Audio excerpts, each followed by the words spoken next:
Welcome to Wednesday. It's August 25th, 2021. Well, today in our podcast, we'll be talking about some type of frontal system passing through every few days. Fronts are going to move right along the U.S.-Canadian border, causing temperatures to fluctuate a little bit, cause some breezy areas, and bring the occasional shower or thunderstorm.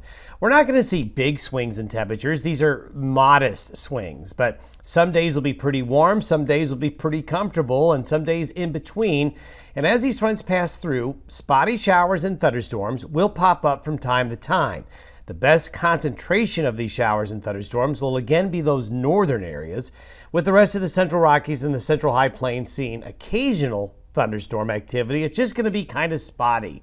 More of you will be dry than those of you getting wet, but a few showers and storms are going to develop. This type of pattern is going to hold into the early portions of next week, basically through the rest of August. And as we peer into September, we'll see some changes later in the month. But it looks like summertime weather will take us through the last days of August. Today's satellite photo looks a lot like the same one we have given you over the last couple of days. Dry air continues to come in from the desert southwest and the southwestern United States. But you can see along the U.S.-Canadian border, the northern tier here, is where we see some action with higher water vapor content in the atmosphere, more moisture available. That's where these frontal systems are going to be moving through, producing the occasional shower or thunderstorm. But some of this moisture down here is going to get pushed upwards towards Colorado, towards the Four Corners area in the Central Rockies in the coming days, helping to fuel the development of a few showers and thunderstorms. And you can see we've got a big high centered over Oklahoma, eastern Kansas, and the clockwise flow around that high will bring up some of that moisture I showed you right here. And here's the next trough that's coming into the Pacific Northwest that's going to go right along the U.S.-Canadian border. And as we've shown you over the last couple of days, we still have these systems right here, spaced apart about every 48 to 60 hours or so. And they're just going to continue to move right on through the northern tier of the U.S. And as you go into Friday, this is today, this is Friday, here comes the next one swinging on through, and here's the next one coming in behind it. And as we go on into next Monday, we can see another trough, a little bit of a bigger one, coming into British Columbia. So most of the action, most of the precipitation will be along the jet stream here and these waves. Notice a couple of things here. This is the long-range model that goes out to next Monday. And as you can see, the modeling, as we showed you yesterday, is wanting to form some type of an East Texas or Louisiana tropical storm or hurricane late this weekend or early next week. It'll be forming down here and then drifting this way. We also have an Eastern Pacific hurricane or tropical storm that's going to be forming off the Baja California there. So it's getting really active, and we always got to watch these and see where they're going to go and where they're going to direct their better moisture. Usually when you get a Gulf Coast storm like this, the hurricane will move up and then get brought in by the jet stream and go like this, and these usually curve back out into the Pacific. But occasionally in late August or early September, they can get more curved through the lower 48. So it's always something to keep an eye on because things can change really quickly when you get into these tropical situations. But expect to be hearing this on the news here in the next day or two of a potential East Texas, Louisiana hurricane or tropical storm. As we take a look at temperatures, I want to just step through where the cool air and the warm air is in this pattern. This is for this afternoon. Notice all the green and blue up here. So there's a pretty good pocket of cool air that's going to be going across the northern tier today.